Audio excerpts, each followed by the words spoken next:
the lorries felt a certain contempt for the English, either because they were too generous in their dealings, or else because murders were unavenged. The gardens that had been made at the last visit had in some respects prospered. In particular, the potatoes from the Cape had improved in quality, but as they had been appreciated by the natives, there were few to be got. Bernie, on the other hand, declares that nothing could be heard of the pigs and fowls that had been left.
Tony describes how by pouring oil on the water, they were able to see and recover it from a depth of 17 fathoms. Landing on Happy, they were very well received and obtained plentiful supplies of fresh food, which was most opportune.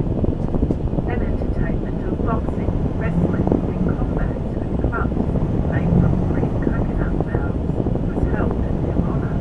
Their cook says that they were carried on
she suspected Rob Ray in the neighborhood as being the one who stole her purse out of her car January 30th.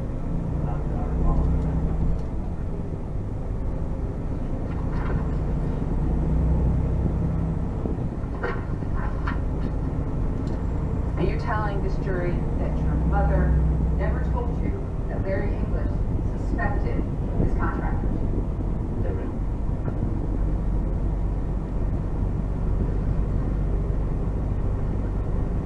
Alright, so about February 11th. I want to make sure yesterday. Yesterday, when you testified, did you testify that Mr. Arbery actually came toward you and started lifting up his shirt? Yes, ma'am. Right. But you never said that before to anyone, did you? I'll put it in the statement. The statement? Your handwritten statement? The statement, written statement, I believe I did.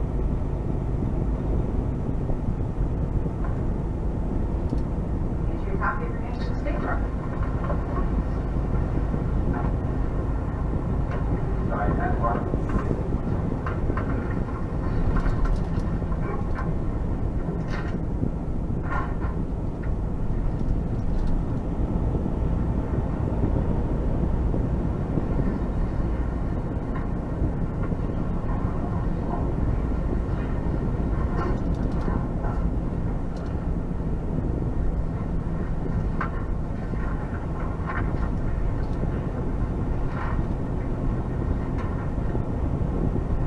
I was incorrect. I said I reached into his pants.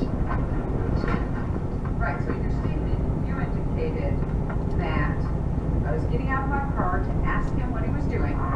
This is a written statement? Correct. Okay. And he turned toward my vehicle and reached into his pants, which led me to think that he may have a weapon. Yes, ma'am.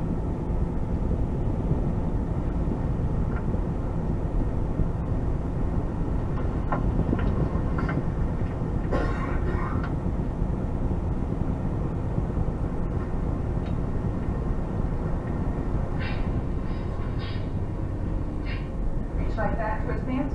No. That's... And then you indicated I immediately put my car in reverse and the individual went into the house under construction, correct? Yes, ma'am. And that was...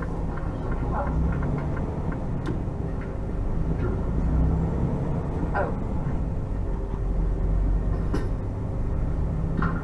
Alright, can everybody see now?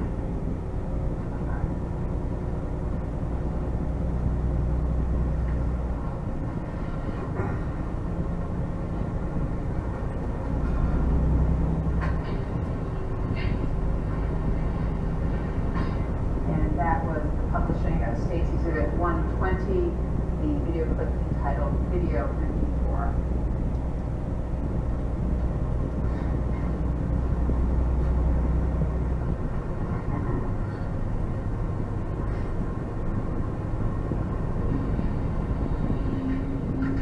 Is that your car pulling down? It is, yes, ma'am.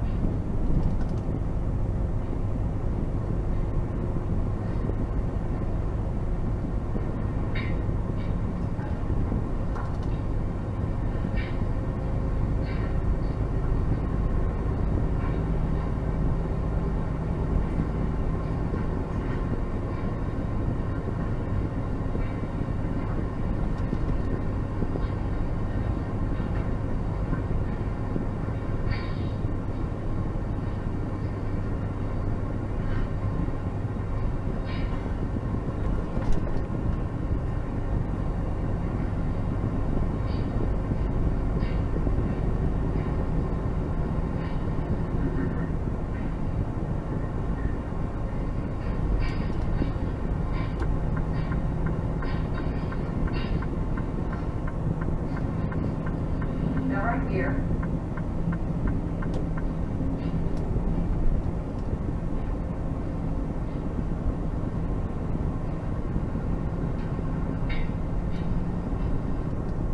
Mr. Arbery, have anything in his hands? Not I could see, no, ma'am. Have a backpack with him? He did not. Is there a bag with him? Not at that time. He's wearing a big long t-shirt, isn't he? Yes. And shorts cut off at the knees. think they were cargo shorts. He's got running shoes on. I can't tell.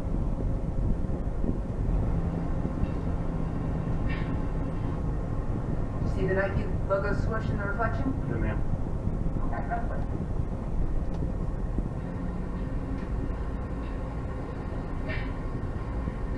See it then? No, ma'am. That was States Exhibit 117 that I just published.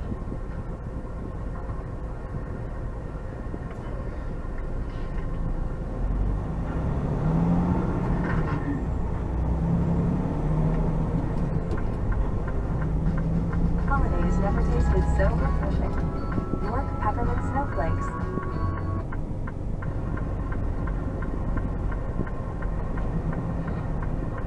Now, that particular evening, you've seen the body cam video of Officer Rash, is that correct?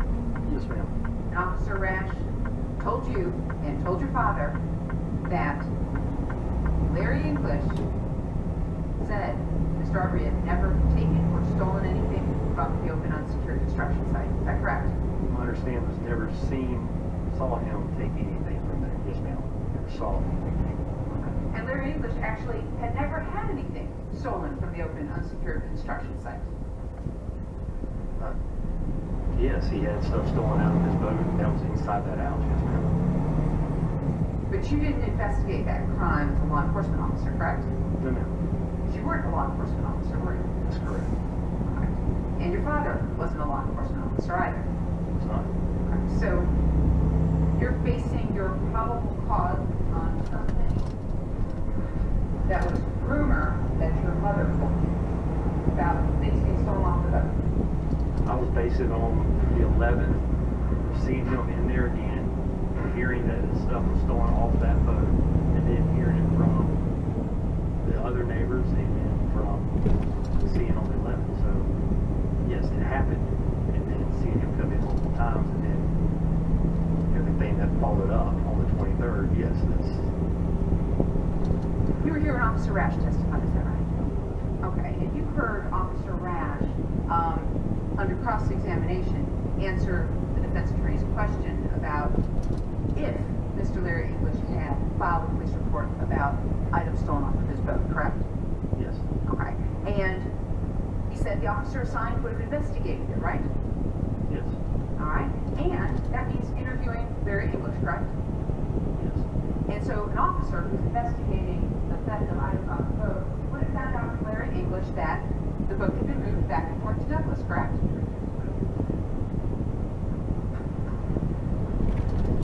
He's asking him about to assume what Officer Rash would have done had he been asked to make a report about thefts by Larry English, and then how he would follow up on that.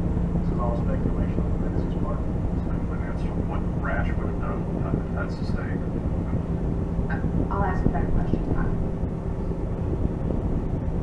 On cross-examination, do you remember Officer Rash testifying that the officer assigned, if Mr. English had filed a report, would have investigated that? Yes. Okay, and that Officer Rash, you heard him testify that that would have included interviewing Larry English, correct? Yes. All right, and you heard Larry English testify that the boat had been moved back and forth between Douglas, correct? He learned that, yes. Well, he didn't learn that, he knew it. He moved the boat back and forth, right? You're talking about Rash, or Says object. I'm not sure what the relevance is about asking him when he heard people testify in court that he didn't know with his own personal knowledge on particular dates. Hearing what people later come and testify about in court is asking him to comment on the testimony before the jury. It doesn't seem to be relevant inquiry. What he did and what he knew at those particular times, I think, sure. But what they testify about in court, how that may change his thoughts about dates in the past, doesn't appear to be relevant. It's overruled. Go ahead. And you heard Larry English testify that he suspected his subcontractors. Yes? That Larry English suspected his subcontractors of having stolen the items off of his boat. You heard him testify to that. Here, yes, ma'am. Okay, and you heard him testify that he told that to Officer Rash. Yes. And you heard Officer Rash testify that he told that to your father. Yes.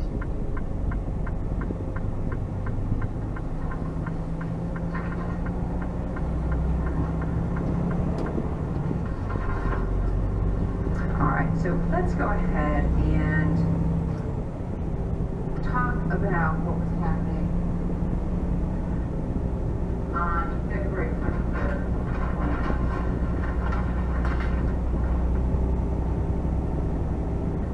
Alright, so you personally first saw Ahmaud Arbery as he was running ahead of you on Burford. That's correct. And you were driving behind him in the white F-150 pickup truck. Yes, ma'am. And at that time, when you first saw him, he didn't have a bag, did he? No, ma'am. Didn't have a backpack. He did not. Wasn't carrying a box.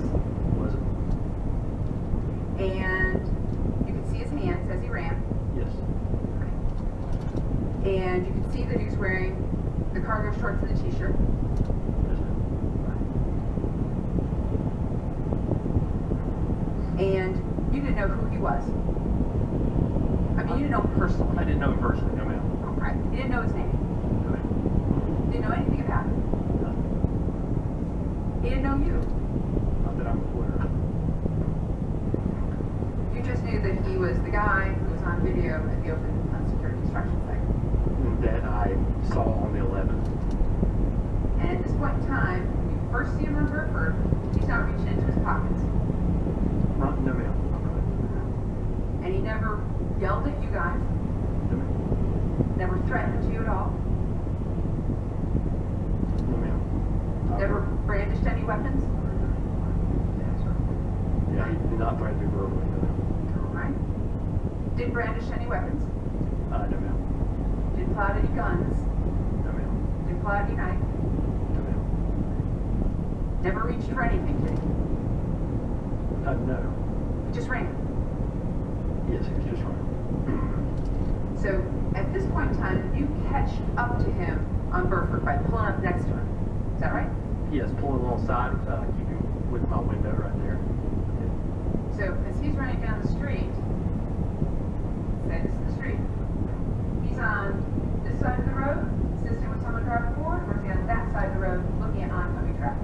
Oncoming traffic. So he's on the side for oncoming traffic. That's correct. All right, so you pull up next to him. Is that right? Yes. You startled him. No. Are you a mind reader? I'm not, but I could see his actions, the way that he didn't veer, he didn't run off. I came up to him slowly, just like I would anybody else, and I've never startled anybody doing that before. Anybody walking or jogging or running. I've never had anybody become startled on that, so I How don't know why many- they would. Sorry, I didn't mean to cut you off. How many times have you pulled up on strangers that you don't know next to them with a pickup truck to ask them what they're doing in your neighborhood? I don't think I have in that situation, but I have pulled up on people that are running behind, coming up behind them. But, I mean, if you could be startled from somebody coming up behind you, it's one thing or other. You can tell if somebody is, but I didn't startle him. I didn't come up on him hard or fast or blow the horn or anything. I just pulled alongside him on my side of the road right at the yellow line. And once he acknowledged me and saw that I was there, that's when I came a little closer and stayed. So he's running, you pull up, he looks at you, and you say to him, what? I say, hey, what's going on? Hold on a second. And he didn't say anything back to you. He just kept running. He stopped and turned and went backwards. That was the first time. That was the one call on Mr. Roddy's or Mr. Ryan's video. Was turned the first location. Okay, so hold on. You pull up next to him, he stops, and then he turns and starts running this way. Back down Burford towards the top. Yes, Then you back up. Is that right? I did. So you back up the truck, follow him, and at some point in time, what do you say to him? I'm asking, what are you doing? What's going on? What happened down there? Why is there some, I asked him,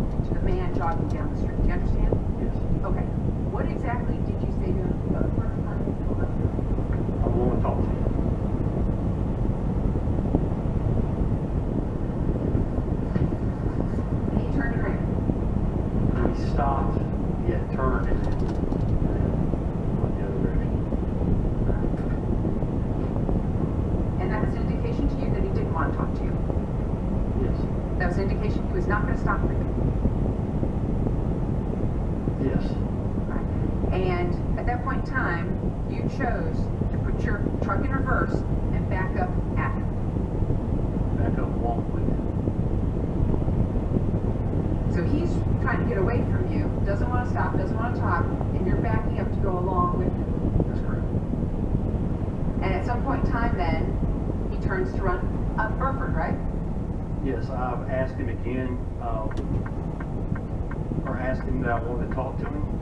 I don't know exactly what I said, but it was to the effect that I want to talk to him and what happened down the road.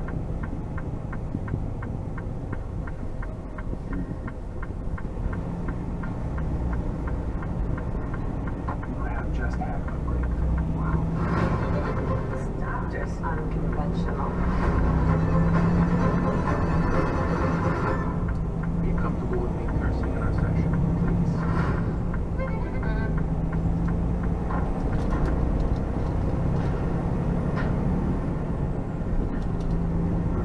And at this point in time, you're not wearing any sort of uniform. No, no. You're not in a marked patrol car. Don't have any badges on your sleeves. And police, you were talking to them about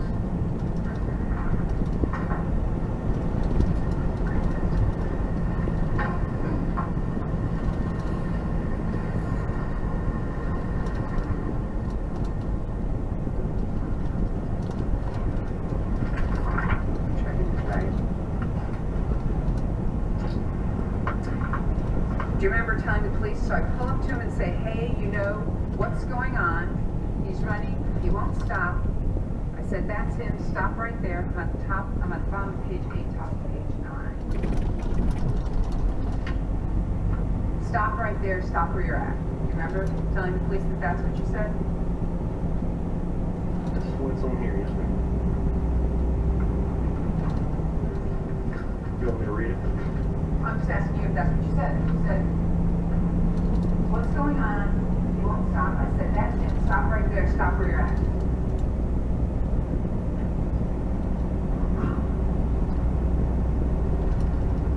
Yeah, that's part of it. So at this point, you're ordering him to stop.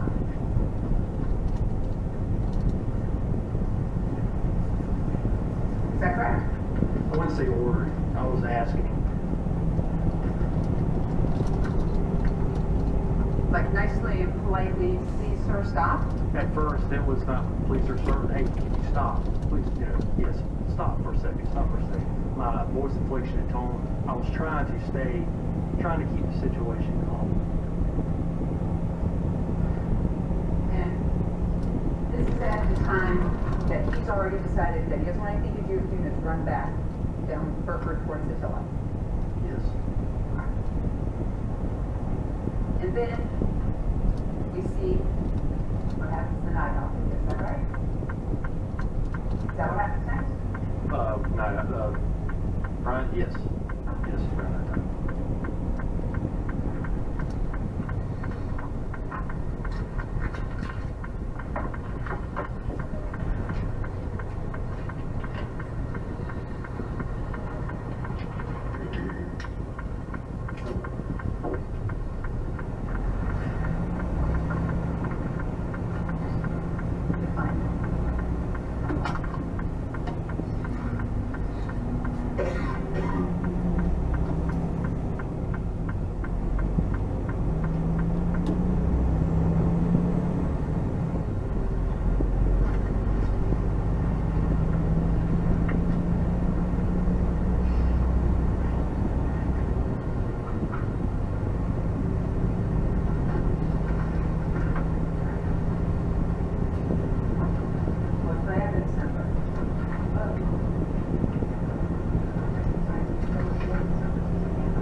right, guys, they worked that out. We're going to slip it a quick break. We'll be back with more right after this. Stay with us. Watch Court TV, your front row seat to justice.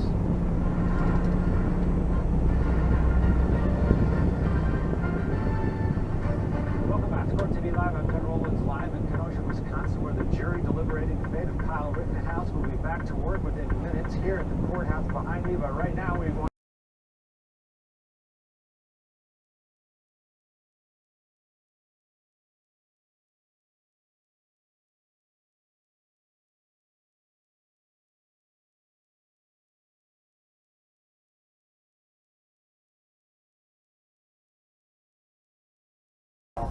that he did not call the police.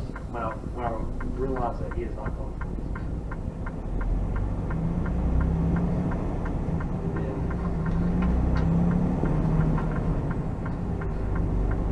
Take the next right onto Vaughn Road.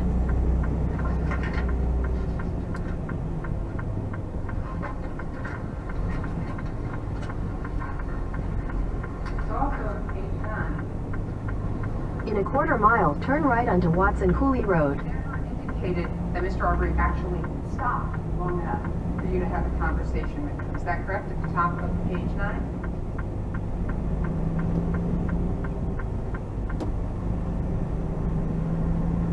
Yes, I do. I said, he's running, he won't stop. I said, that's him. Stop right there. Stop where you're at. Call the cops, you know. And I'm assuming, or what I'm saying there is, I told him that I called the cops. There he is. He starts acting funny, and then he takes off running. So he was stopped, and he takes off running. He was stopped. Do you remember yesterday telling this jury that that's what you said to your dad? Call the cops, you know, there he is? Remember telling me? Take the next right onto Watson Cooley Road. Call the cops. There he is. He starts acting funny, takes off running. I believe I said, have you called the cops yet? And then on this here is what I mentioned to the police in the interview. And reading this and knowing how I was all over the place when I was giving that statement. This is In 1,000 feet, turn right onto Northwest Bypass. But you agree, nowhere in here did you say that Mr. Arbery actually stopped. You said, stop right there, stop right where you're at, and he takes off running. takes off running. So nowhere in here do you indicate to Detective O'Hilly that he stopped long enough for you to say, the police are on their way, and that that's why he took off running. Nowhere in here, and nowhere in your statement is that indicated. In those terms, saying it in that verbatim, I did not. But looking at this and how I was... Take the second right onto Northwest Bypass. The impact of what happened a couple hours after this, just 2 hours after the shooting, and then seeing how I was talking, under stress, nervous, scared. I know what I was talking about here, and that's what I was talking about. They call the cops, you know. Stop where you're at, call the cops. I'm probably choppy, trying to talk to them, being nervous, and saying... Continue on Northwest Bypass for half a mile. If you're running, you continue running. It takes on. I think that's what I was talking about there. What were you nervous about? Walk into the statement. I just killed a man. I had blood on me still. I was the most traumatic event of my life. I was scared to death. I mean, it was the most traumatic event of my life. I don't know anybody who wouldn't be scared or stressed or terrified or anything. I mean, it was horrible. I'm talking about In a quarter mile, continue straight to stay on Northwest Bypass. right? No. I gave them a statement. I mean, if I would have... Somebody, you don't think you're going to jail. That's what you're saying. I was going through an investigation. I was following an investigation. So Continue straight to stay on Northwest Bypass. It's body cam, correct? a very strange day is coming to America. In short, massive. Continue on Northwest Bypass for 3/4 of a mile. While leaving 99% of the public even worse off than before. Go ahead and ignore me, skip this ad, but I can promise you what's coming next to America will change everything you know about making money. If you own regular stocks, you're in for a big surprise. I spent 50 years on Wall Street, where I helped create the entire stock rating system. I've met everyone from Jim Cramer to Martha Stewart, but for the first time ever, I'm posting the biggest prediction of my 50-year career. Not for the Wall Street elite, but for you, including the name of the #1 investment to buy right now. In short, if you want to be on the right side of the huge new shift I predict is coming to the market, you absolutely must consider buying one particular type of investment now before it's too late. And no, it's not cryptocurrencies. To give you the full story, I just posted the full details online, along with exactly where you should put your money immediately. Click the link below to learn more, free of charge.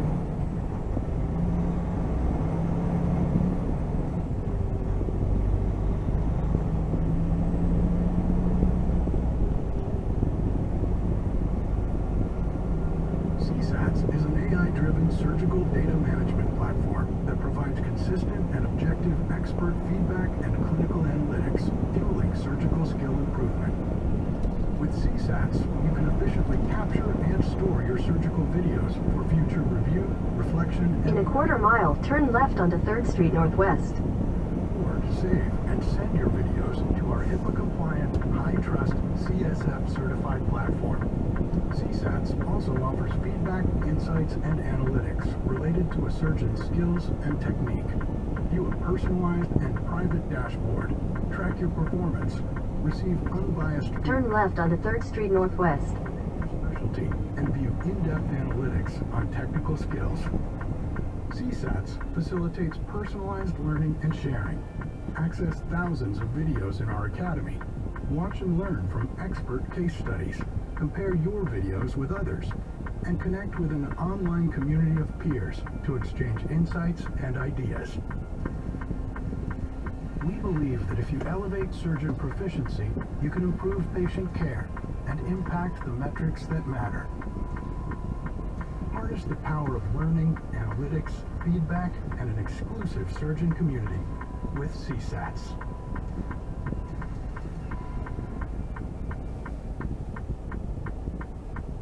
Officer Duggan, the first officer to testify, his body down. Yes, ma'am. All right, you were standing right behind Officer Duggan while all that went on, right? Yeah, yes, ma'am. Okay. So you just shot Mr. Arbery 3 times with a shotgun, correct? Correct. He's dead on the scene, correct? Correct. He's unarmed, correct? All right. And your father came up to you and grabbed you by the shoulder.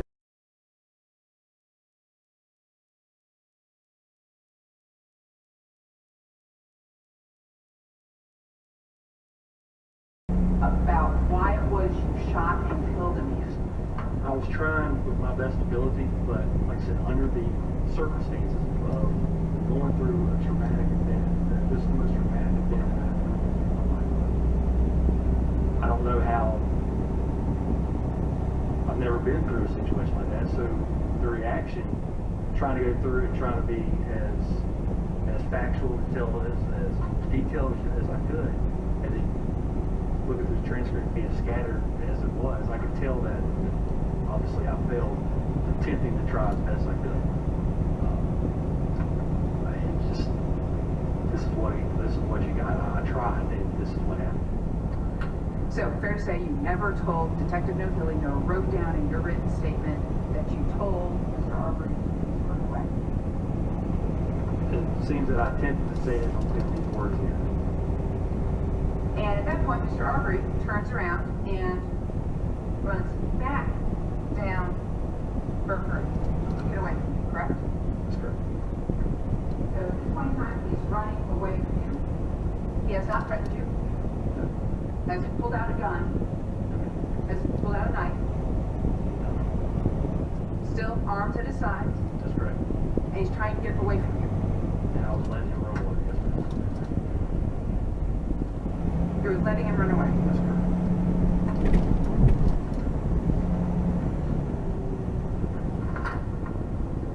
Wasn't it your intention to go around the block and cut him off and find him? In 1,000 feet, turn left onto 8th Street Northeast.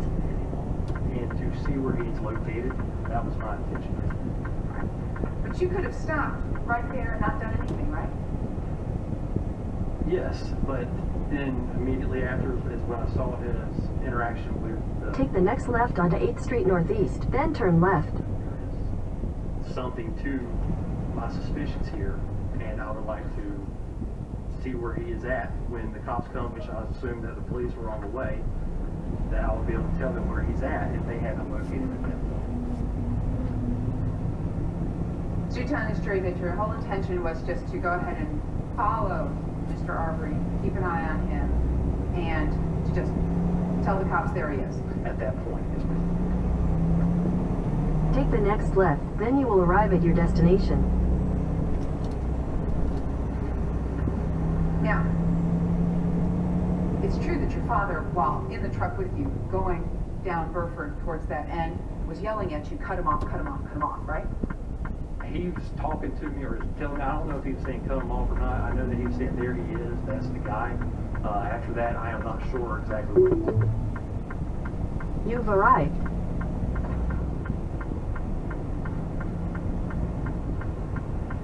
At this point, you're still yelling at Mr. Arbery to stop at the end of Burford. I was not yelling at him on Burford.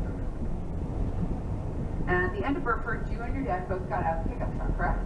When he turned and started running down Burford, when he was away, when he was not a threat, if he wanted to be a threat, he was going past that.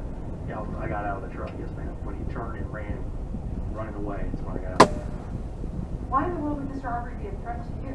Because of when I asked him what was going on, and recognized that it was the guy that I saw on the 11th, and Mr. Albenzi pointing, everything going down, and realized that it is him, and then how he reacted when I shined the lights on him on the 11th. Yet, you know, he acted like he did not want to be. He was obviously caught sneaking through the front door. He was obviously where he wasn't supposed to be, where he hasn't been several times, and then he.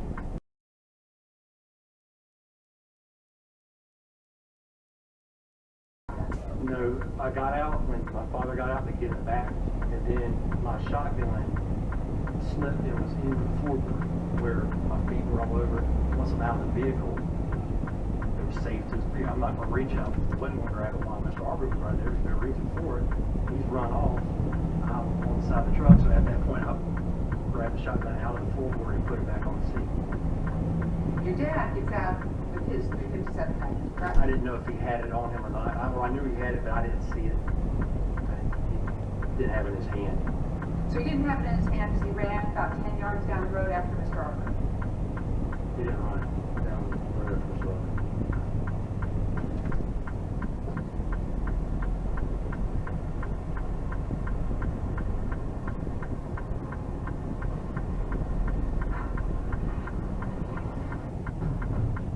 New Hondas are going fast, so if you want one, hurry to your Honda dealer and get yours before someone else does. Now's your chance to see your Western Washington Honda dealer today.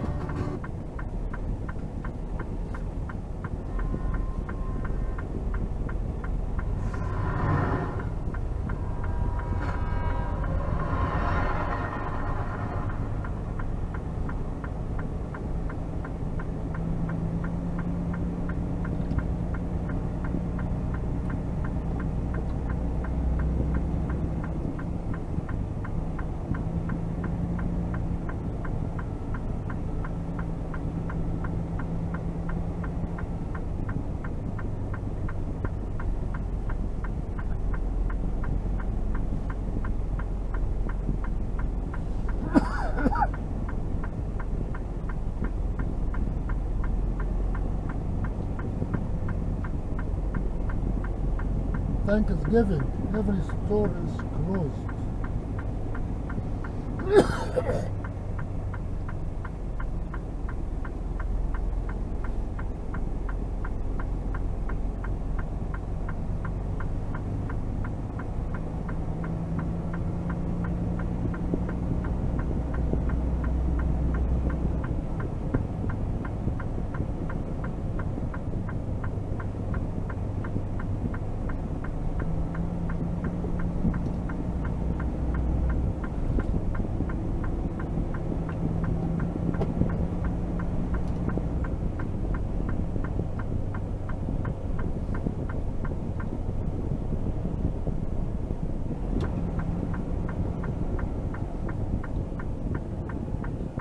are in Great Falls, Montana.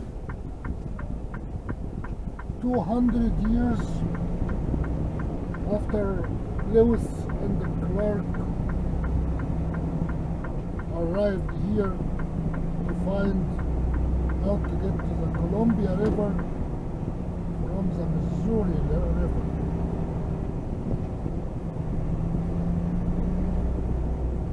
And the diesel here is $3.96. $3.69.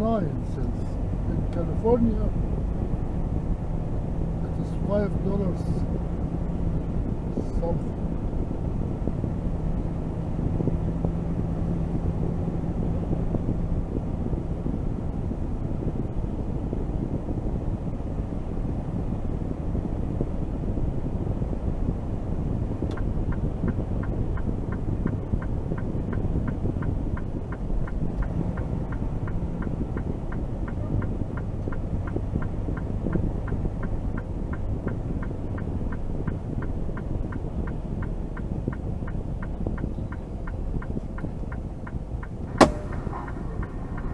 A lot of birds in the sky. Of course, you cannot find birds here. Where else can you find birds? At this point, you see Mr. Bryan pull out in his black GMC truck to try and run Mr. Arbery off the road. No, ma'am. I saw after I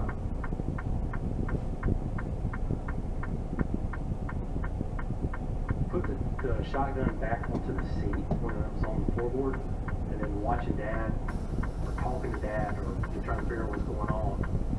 When I looked back down the road, I don't know Mr. Bryan. I didn't know where he lived. I didn't see him when I had the first encounter with Mr. Arbery. My assumption, I was assuming what I saw that he came from Satilla. So the vehicle was at, I thought it was the very end of the road.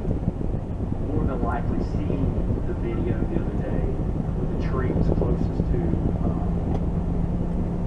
Burford, just towards the end where it was almost on the road. I'm certain that's where I saw the encounter with him. And it didn't look like he was running off the road. It actually looked like Mr. Arbery. I thought the vehicle was stopping. Like Arbery went to the left side and then to the right and then went back to the left. It looked like he was engaging with him. So you're all the way down here. All the way down here. And there, all the way down here, by the time you look at them, is that what you're saying? By the time I noticed it, yes ma'am.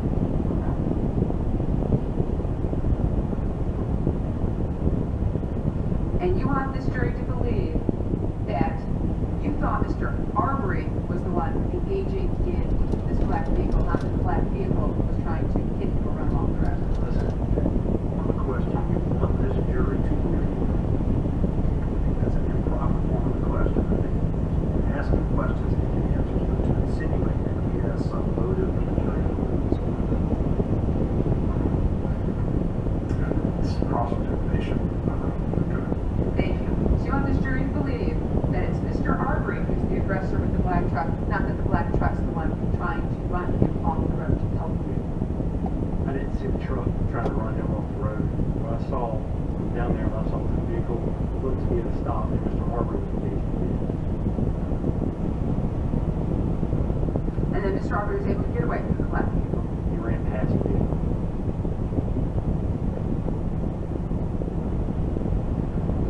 And your dad wanted to go down there to see what was happening, right? That's correct. But you wanted to go around and cut him off. No ma'am. I wanted to get around and see where he was at, not to cut him off. Not the way you're saying cut him off. No, I wanted to see where he was at, be in that same area and let the police know where he was at.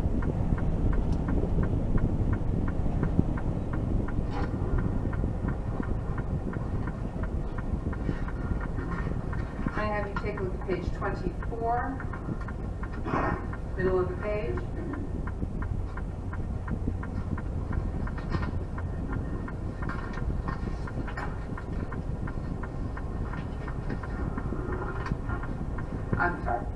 page 23, please.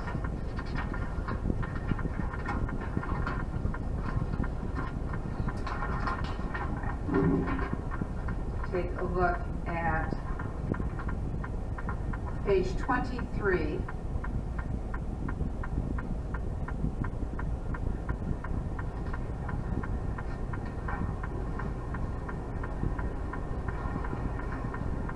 So, line 16.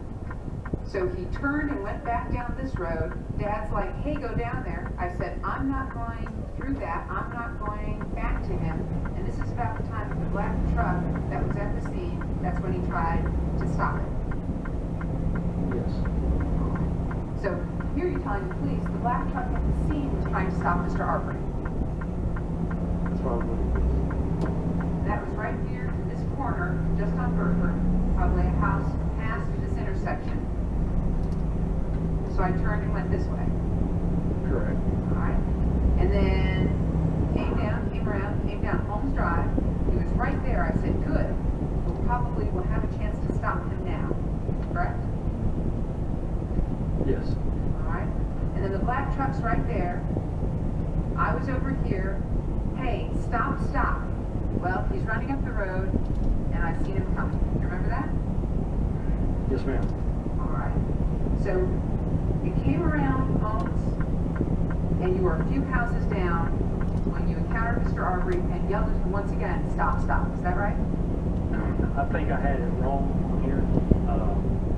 Like I said, once I was bouncing back and forth, trying to explain everything that happened, that I misspoke on there. I don't know where I would say to stop, stop. Where was it that I said? Came down, came around, came down the drive. He was right there. I say, good, we probably have a chance to stop him now. The black truck's right there. I was over here, and he stopped. Well, he was running down the road. I seen him coming.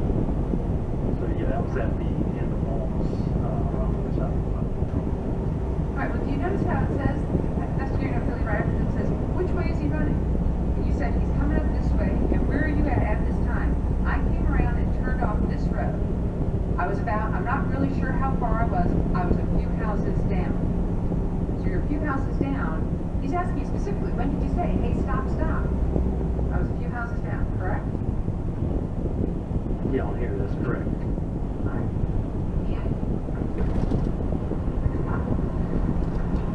You also got out of your truck at that time, a few houses down on Holmes Drive, correct?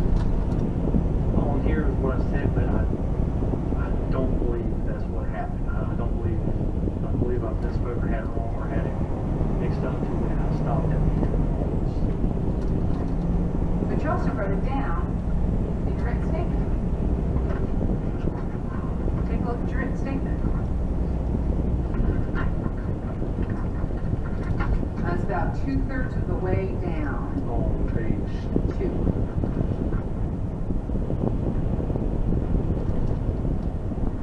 So I decided to continue down Burford towards Selwood, then take on to Holmes to see if he would be there.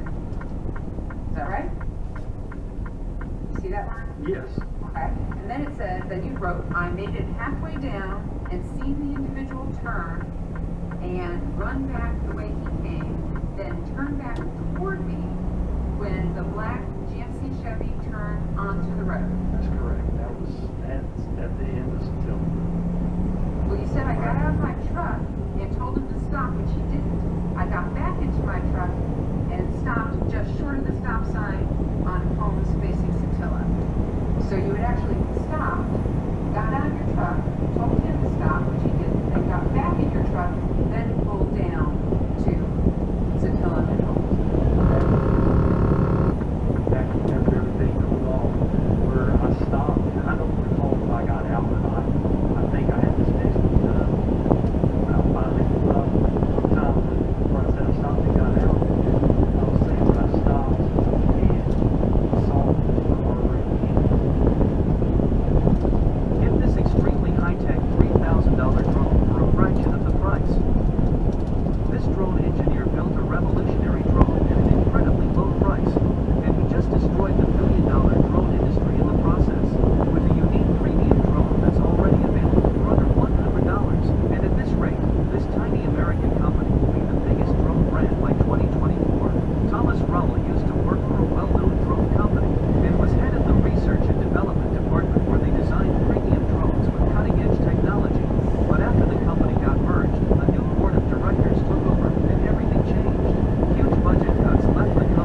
programming tricks that anticipate your flight behavior and make the drone easy to steer. So it's easy to take off, land, and do tricks. And in case of a crash, this drone won't break easily. It is built with durable materials and can withstand impacts from great heights. This quick demonstration flight shows the abilities of the Quad Air. Quad Air works right out of the box. No complicated setup or manual. It's instantly flyable, no matter your experience level. And thanks to its high-definition camera, the footage is crystal clear. Way more steady than other drones in the same price range. With Quad Air, you can easily capture events in a unique way and make spectacular videos with friends and family during your travels, vlogs, and special events.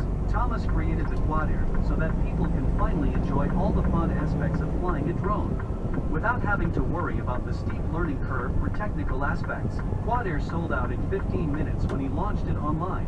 The factory just made more, and we managed to get our hands on one. It arrived within 3 days of ordering, and when I flew it right out of the box, I was blown away. Within a minute, I was up in the air, flying and recording beautiful shots of my surroundings. People all around the world are choosing the more affordable Quad Air over expensive brands, and are saving a lot of money, while the Quad Air, the black truck coming at me, we're on home, just short of where the shoot occurred. I probably yelled stop at him, but then once they passed me, is when I pulled up a couple more feet and decided to stay where I was at. That's what I was speaking about here.